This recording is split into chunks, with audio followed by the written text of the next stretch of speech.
É um privilégio, uma honra receber a senhora aqui conosco. Deus abençoe, missionário. Graça e paz, irmãos. Gostaria de convidar a igreja para abrir a Bíblia na segunda carta do apóstolo Pedro. Segunda carta do apóstolo Pedro. Vamos ler o que está escrito logo no início, onde está escrito assim: Simão Pedro, servo e apóstolo de Jesus Cristo, aos que conosco obtiveram fé igualmente preciosa na justiça do nosso Deus e Salvador de Jesus Cristo, graça e paz vos sejam multiplicadas no pleno conhecimento de Deus e de Jesus nosso Senhor, visto como, pelo seu divino poder, nos têm sido doadas todas as coisas que conduzem à vida e à piedade, pelo conhecimento completo daquele que nos chamou para a sua própria glória e virtude, pelas quais nos têm sido doadas as suas preciosas e muito grandes promessas, para que por ela vos torneis coparticipantes da natureza divina, livrando-vos da corrupção das paixões que há no mundo. Por isso mesmo, vós, reunindo toda a vossa diligência, associai com a vossa fé a virtude, e com a virtude o conhecimento, e com o conhecimento o domínio próprio, e com o domínio próprio a perseverança, e com a perseverança a piedade, e com a piedade a fraternidade, e com a fraternidade o amor.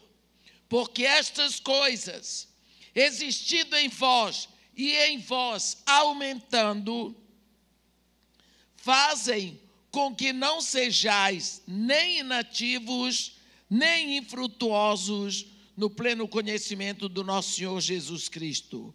Pois aquele a quem estas coisas não estão presentes é cego, vendo só o que está perto, esquecido da purificação dos seus pecados de outrora. Por isso, irmãos, procurai com diligência cada vez maior confirmar a vossa vocação e eleição, porquanto, procedendo assim, não tropeçareis em tempo algum, pois é desta maneira que vos será suprida amplamente a entrada no reino eterno do nosso Senhor e Salvador Jesus Cristo. Amém.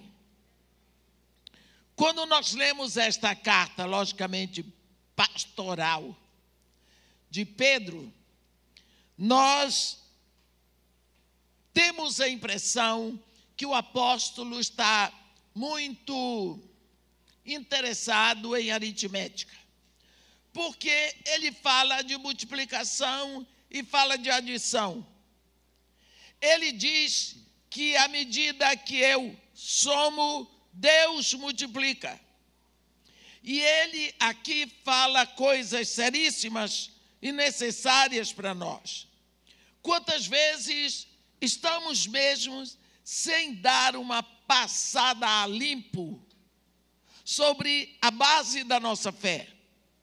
E nós não temos parado para pensar naquilo que verdadeiramente importa para o nosso crescimento espiritual.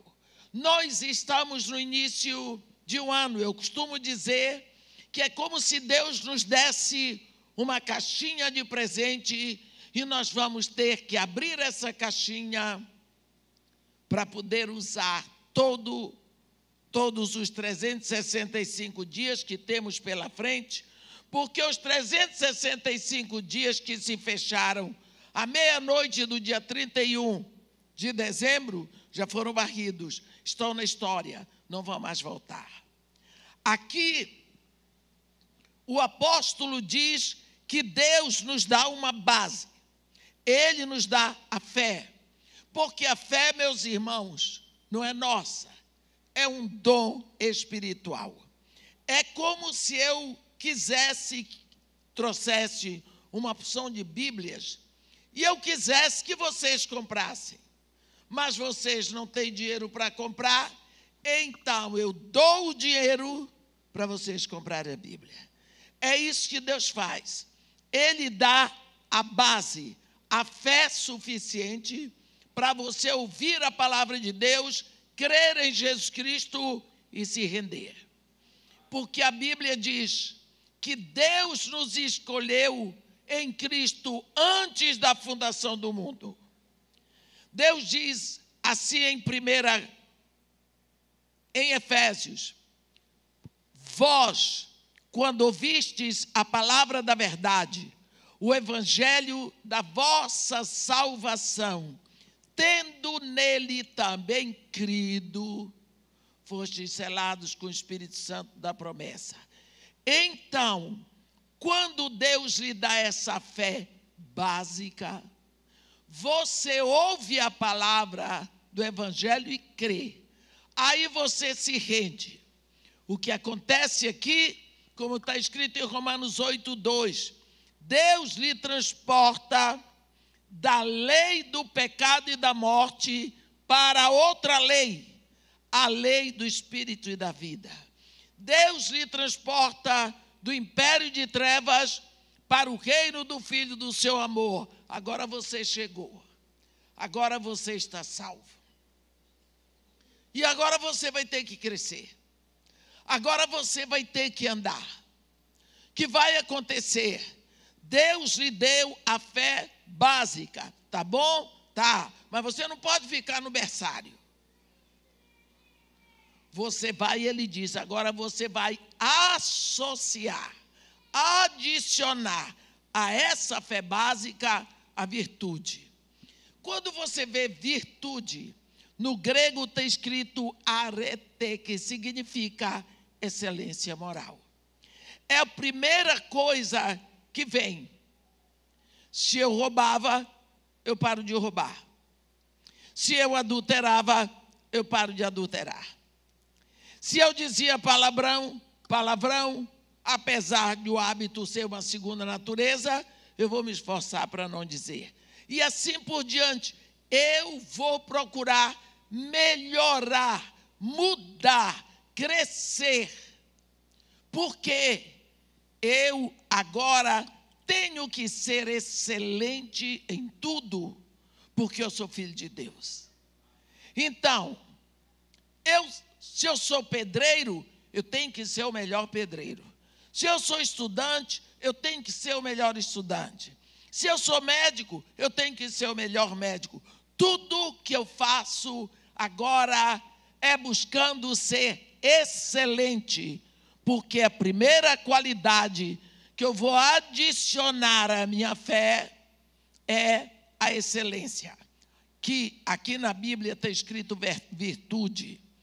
Então, uma vez que eu acrescento a virtude, Deus multiplica a minha fé. Deus só multiplica à medida que eu adiciono. Por quê? Porque Deus dá semente ao que semeia e pão ao que come. Se você não semeia, Ele não lhe dá semente. Se você não come pão, Ele não vai lhe dar. Então, Deus vai multiplicar a sua fé se você adicionou. Em cima da sua fé básica, você adicionou excelência moral, Deus multiplica a sua fé. E você vai em busca de quê? Conhecimento. É preciso conhecer agora o seu Deus como seu Pai. É preciso conhecer Jesus Cristo como seu único Senhor e suficiente Salvador. É preciso conhecer o Espírito Santo que habita dentro de você. Você precisa conhecer esse reino. Você precisa se inteirar de tudo o que diz respeito ao reino do seu Pai. Você tem que discernir o corpo aonde você está inserido. Conhecimento é necessário, porque como você pode amar a Deus se você não o conhece? À medida que você vai conhecendo, você o admira, e admirando, você ama. Lembra que Paulo, quando ele veio de Damasco, ele veio cortando o caminho pelo deserto, se apresentou à igreja em Jerusalém. Graças a Deus ele não foi aceito. Ninguém aceitou Paulo. Barnabé pediu, não adiantou, graças a Deus. Que frustração, né? Paulo, ele diz que foi ficar 3 anos no deserto da Arábia e em Damasco.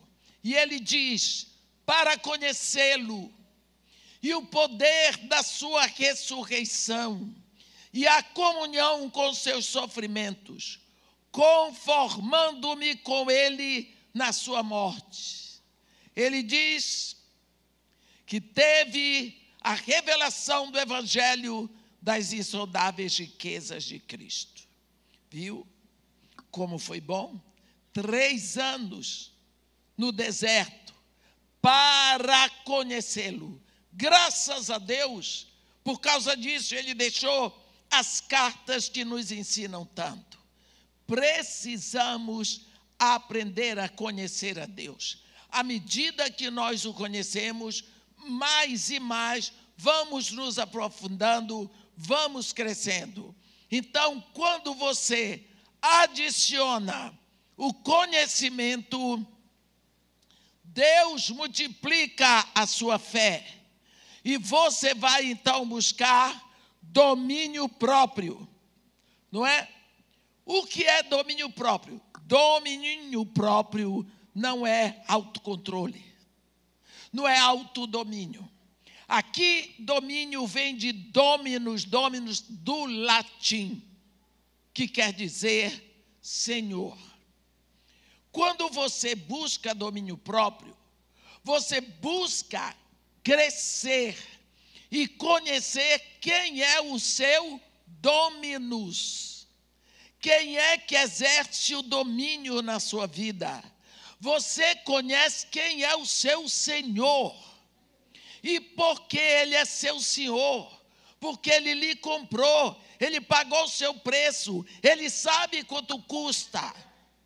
Então você vai buscar o Senhor seu. Você vai conhecer esse Jesus como seu Senhor. Quantas vezes nós esquecemos que Jesus Cristo não é apenas o Salvador, Ele é o Senhor, Ele é o dono, Ele é o proprietário. Quando eu me lembro, eu moro na Avenida Copacabana, lá no Rio, e um dia, mais ou menos 1, 2 horas da manhã, meu filho foi lá no meu quarto. Mãe, corre aqui. Fui no apartamento da frente, atravessando a rua, estava pegando fogo a cobertura. Já tinha chegado bombeiro, já tinha carro de reportagem, tudo mais. Eu notei que a cobertura estava toda em chamas e Copacabana é o bairro com maior população de idosos do Rio.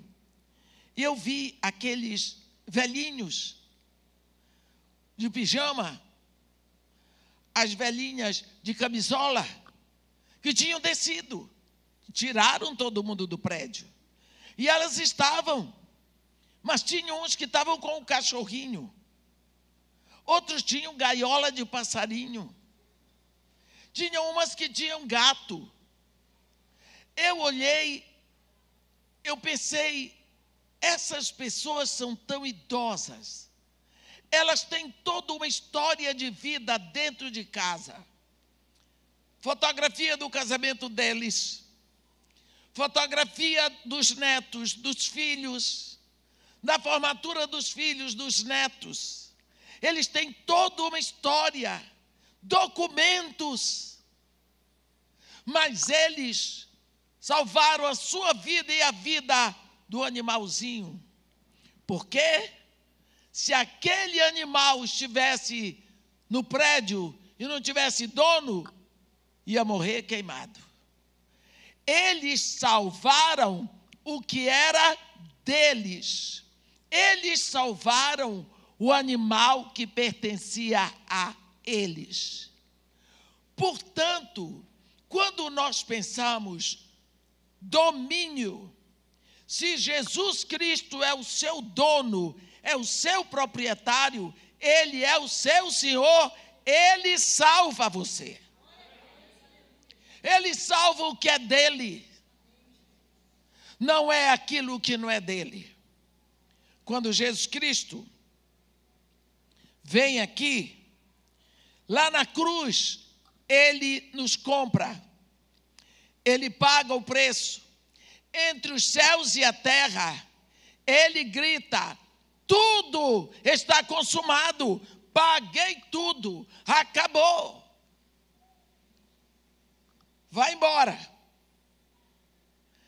Cada um que recebe essa notícia e se rende a Jesus Cristo, assina o seu nome no documento, com a palavra. A Bíblia diz: pelas tuas palavras serás salvo, pelas tuas palavras serás condenado, porque a vida e a morte estão no poder da língua.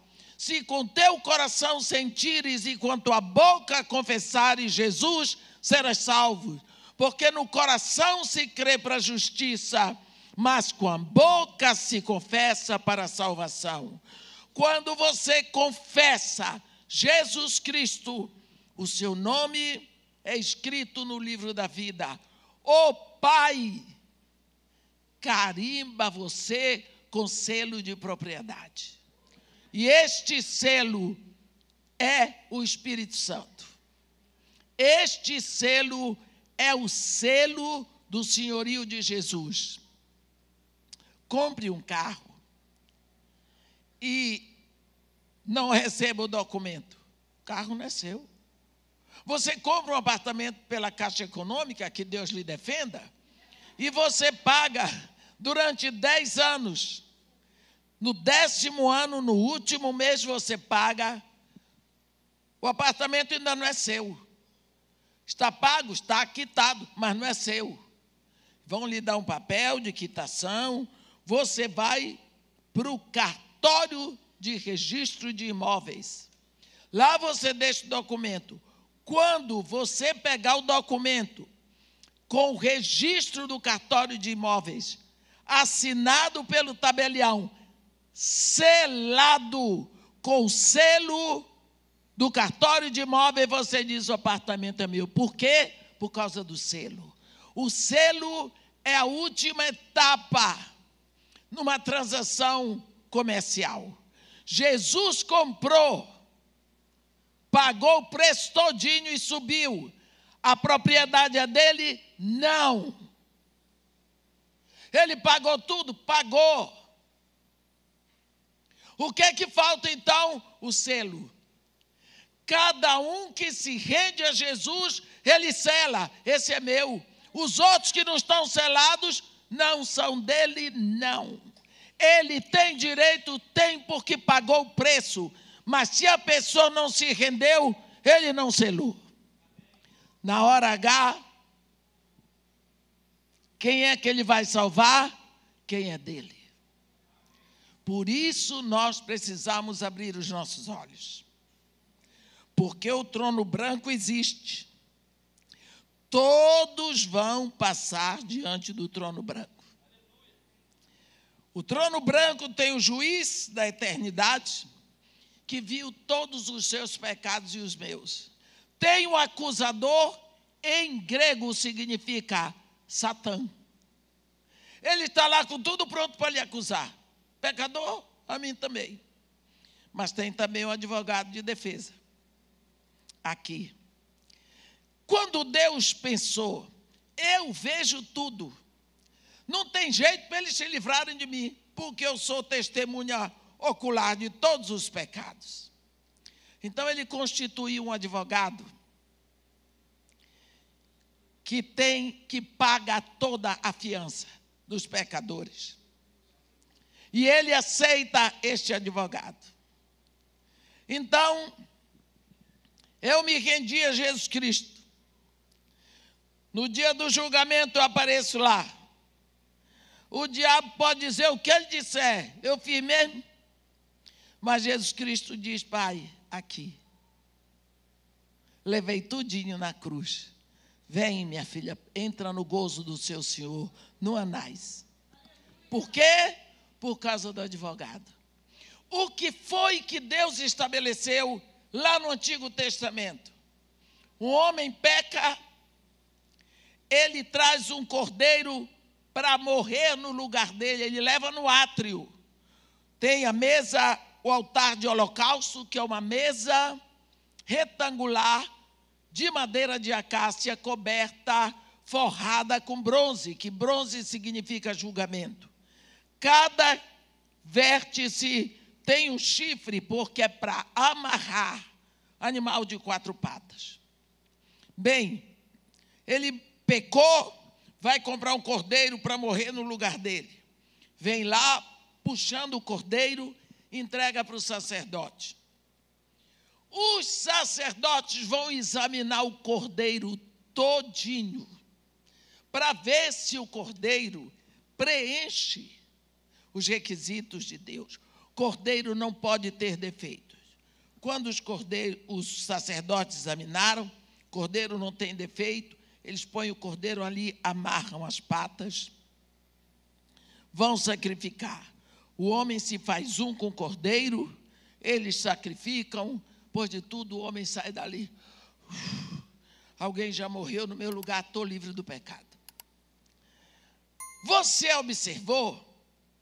Quando nós chegamos diante de Deus, nós levamos o nosso cordeiro, Jesus, e Deus, o Pai, Ele não vai examinar o pecador, meu irmão.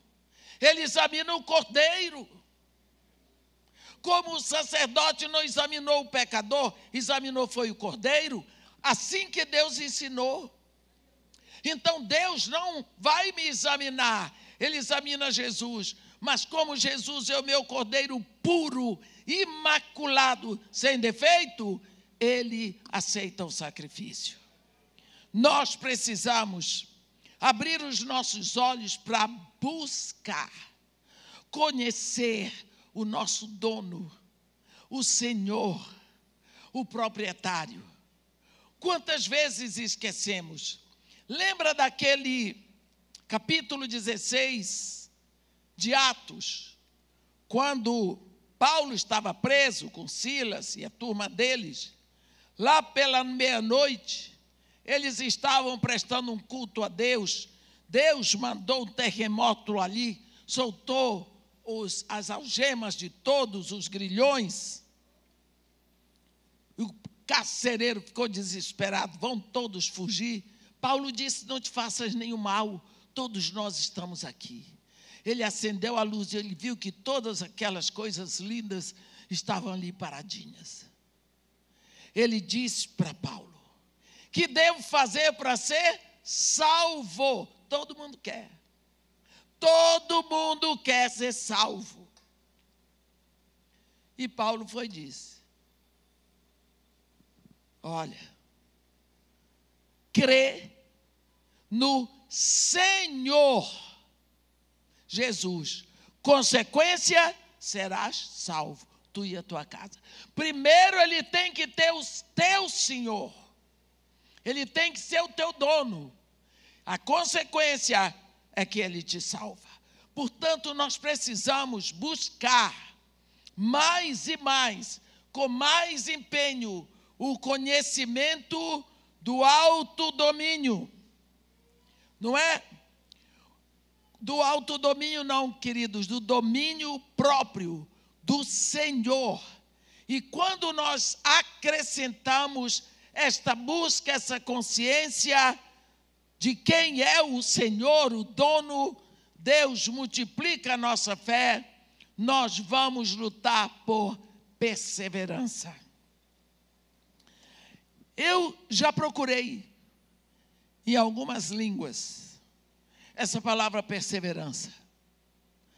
Em todas elas me traz a certeza que a nossa língua portuguesa está certa. É perseverança mesmo.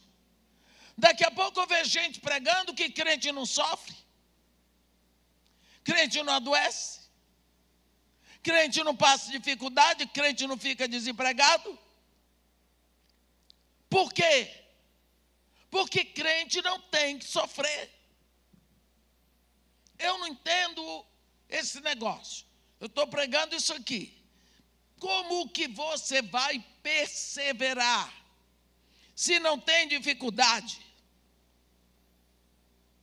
Tem que ter a perseverança. Não é quando as coisas estão fáceis. A perseverança é quando tudo está difícil.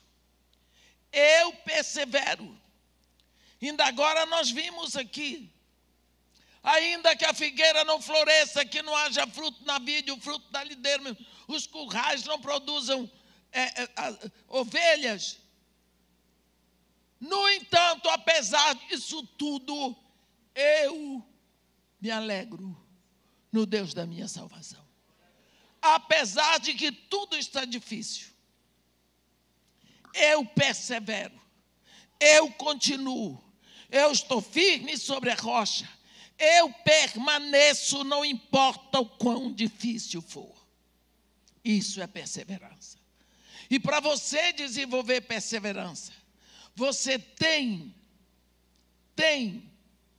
que ter a sua fé. E a Bíblia diz que sem fé é impossível agradar a Deus. Porque quando você tem fé em Deus, você proclama para Ele que Ele é Deus, que Ele é supremo. Porque não é uma fé em qualquer um. Quando você não crê, quando você não confessa Jesus, quando você não acredita nas suas promessas, você está dizendo que Deus não cumpre. Então, como que você vai ser perseverante se você não sabe o que vai acontecer? Quando nós olhamos, muitas pessoas desistem por causa de dificuldade. Faltou a perseverança. A perseverança é para a hora da luta. A perseverança nos ajuda a fortalecer os músculos da nossa fé. Não é? Tem uma música do pastor Josué, de lá da Igreja Betânia de Niterói. Ele ministra sempre com o violão na mão. Ele gosta de cantar salmos. E nessa música eu sempre menciono. Ele diz: portas abertas e portas fechadas são a mesma coisa, desde que sejam abertas ou fechadas por Deus. Porque muitas vezes é Deus que fecha a porta que você queria aberta. E muitas vezes é Ele que abre a porta que você queria que estivesse fechada. É perseverar, é crer que não importa o que aconteça, Deus está no seu trono, Deus está fazendo o melhor para você, porque a vontade de Deus é boa, é perfeita e agradável sempre. Quando você desenvolve perseverança, Deus multiplica a sua fé e você vai lutar por piedade. Viu que Pedro está nos levando numa caminhada cada vez maior. O que é piedade? A piedade é a consciência de que Deus está aqui. Não importa onde eu esteja, o que eu esteja fazendo, que horas são do dia ou da noite, Deus está. Não dá para você dizer, Espírito Santo, dá uma folga que eu vou ali fazer uma safadeza. Não dá. Deus está presente. Quando um dia, depois de ler muitas vezes o livro do profeta Ezequiel, eu cheguei no último capítulo, no último versículo, última palavra do livro do profeta Ezequiel. E a cidade, desde aquele dia, será chamada O Senhor está ali. Jeová chamar. Eu estava estudando a primeira e a segunda carta do apóstolo Pedro. E eu pensava como desenvolver piedade na minha vida. Porque isso aqui eu preciso. Todos nós precisamos, pelo que o apóstolo diz aqui, é profundamente necessário que você siga esses degraus. E eu queria desenvolver piedade. Eu amarguei esses 2 dedos da mão esquerda. Eu fui lá no armarinho muito conhecido do Rio, Caçula. Eu comprei esses fitilhos e amarrava todos os dias. Porque cada vez que eu movia a mão, esses 2 dedos fazem falta. Eu movia a mão, eu sentia, eu dizia, Deus está aqui. O tempo todo, dirigindo, qualquer coisa, o tempo todo. Levou por volta de 9 meses para eu desenvolver a consciência da presença de Deus. Onde quer que eu estou, Deus está. Meus irmãos, vocês não sabem como isso me fez bem. Vocês não sabem como eu cresci quando eu comecei a desenvolver piedade, essa consciência da presença de Deus onde quer que eu esteja. Eu aprendi a lutar contra aqueles pecados que eu dizia pecadinhos. Aquelas coisas que pareciam banais, mas não são. Às vezes você acha que alguém lhe dá um beliscão ou lhe dá uma pancada no rosto. O beliscão dói menos, mas alguém lhe feriu. Não existe pecadinho. Pecado é pecado. E Deus diz em Isaías 59, eu não tenho o braço encolhido que não possa salvar, nem surdo os ouvidos que não possa ouvir, mas as vossas iniquidades fazem separação entre vós e o vosso Deus, e encobre o seu rosto para que não os veja. Piedade é necessária. É necessário que você desenvolva essa consciência, Deus está aqui. De você poder conversar com Ele, trocar ideia com Ele, falar o que vem no seu coração, mostrar as coisas para Ele, compartilhar com Ele, fazer dele o seu amigo mais íntimo, ter essa liberdade, onde quer que você esteja, porque existe uma realidade real e uma realidade ideal. E às vezes nós somos levados pela realidade ideal. Por exemplo, o que é uma ideia? Se você já viu um campeonato de sumô, você já viu? Já. Quem não viu, faz uma ideia de como seja. Ela já viu. Então, ela tem uma imagem real do campeonato de jumô. Quem nunca viu, tem também uma representação mental ideal. O que eu quero dizer é que Deus é real. A presença de Deus é real, não é ideal. Antes de eu lutar, me esforçar, trabalhar pela piedade, Deus só estava presente quando eu queria. Na hora de eu fazer as coisas erradas, eu nem me preocupava, porque para mim Deus não tinha nada a ver. Era essa a minha vida leviana. E eu já estava pregando a palavra. Mas a minha vida espiritual era leviana quanto à presença de Deus. Quando o apóstolo Pedro me ensinou isso aqui, eu fui atrás. E eu digo para vocês, a minha vida espiritual deu um salto tremendo. Então nós precisamos desenvolver esta consciência da presença de Deus. Depois que você consegue a piedade, Deus multiplica a sua fé e você vai em busca de fraternidade. Você tem que olhar para todas as pessoas e saber que o diabo não é criador. Deus as criou.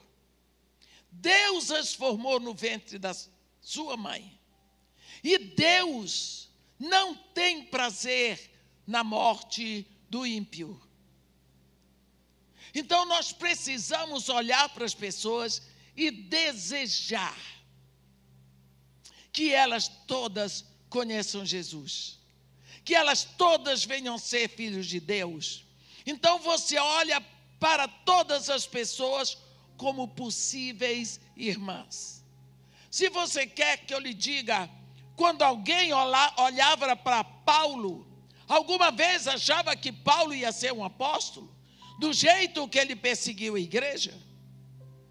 Quando Jesus Cristo mandou o discípulo Ananias lá para impor as mãos sobre Paulo, ele disse: o senhor sabe que esse homem, sabe o que ele fez aos seus santos em Jerusalém? Sabe que ele veio para cá trazendo cartas para perseguir todos aqueles que invocam o seu nome? Ninguém queria saber de Paulo. Então, você desenvolve a fraternidade e Deus multiplica a sua fé e você entra numa dimensão de amor. O amor verdadeiro de Deus. Ágape. Quando nós lemos 1 Coríntios 13, nós vemos ali a maior refutação humanística de toda a humanidade, de toda a literatura mundial. Ali Paulo nos ensina sobre um amor ágape, eros, thanatos, filia. Ele faz a distinção de amor. Mas esse amor que Pedro está falando aqui é o amor de Deus. Então nós estamos completos no amor. Ele diz: se essas coisas existem em nós, e em nós elas crescem, nós vamos deixar de ser inativos e infrutíferos. E ele diz: aqueles em cuja vida essas qualidades não estão, é cego. Cego. Porque ele só vê o que está perto. E já esqueceu a purificação dos seus pecados, o que foi que custou para Jesus, para que tivéssemos os nossos pecados perdoados. Mas ele vai adiante. Irmãos, procurai com diligência, com luta, com combate cada vez maior, confirmar a vossa vocação e eleição. Está vendo? Irmã, mas a salvação é de graça? É. Mas a santificação, ela é trabalhada. O reino é ganho com esforço. Somos salvos pela graça de Deus, agora vamos trabalhar a santificação. Fora de moda essa pregação, não é? Chata essa pregação. Ninguém gosta. Mas está escrito. Isso vale para a nossa vida. Isso vale para a nossa vida. É sem graça, é enfadonha. Mas está escrito. Alguém tem que falar disso aqui. Porque está escrito. É palavra de Deus. É para o nosso crescimento, meus irmãos. Chega em casa, lê isso com calma. Ele diz: procure com diligência cada vez maior confirmar a vossa vocação e eleição. Porquanto, procedendo assim, não tropeçareis em tempo algum, porque é desta maneira que vos será amplamente suprida a entrada. Olhe bem, desta maneira que vos será suprida a entrada no reino eterno de nosso Senhor e Salvador Jesus Cristo. Como nós vimos, existe um caminho, existe uma construção. Nós precisamos nos esforçar. Meus irmãos, começou um ano novo. Por todos os estudos que estão na Bíblia, nós sabemos que estamos no final. Que tempo nós estamos vivendo? Qual é o tempo? No século I, Tiago disse que o juiz está às portas, que o Senhor está voltando. Primeiro século, são passados 20 séculos. Paulo, no primeiro século, deixou bem claro, que ele fazia parte da turma do arrebatamento. São passados 20 séculos. Tishrei não tocou ainda a trombeta. Está vendo? João, no primeiro século, quando ele é chamado no céu, vem, sobe aqui, porque eu vou te mostrar as coisas que em breve devem acontecer. 7 selos, no 7º selo 7 trombetas, na 7ª trombeta 7 taças. São passados 20 séculos. Que momento nós estamos da história?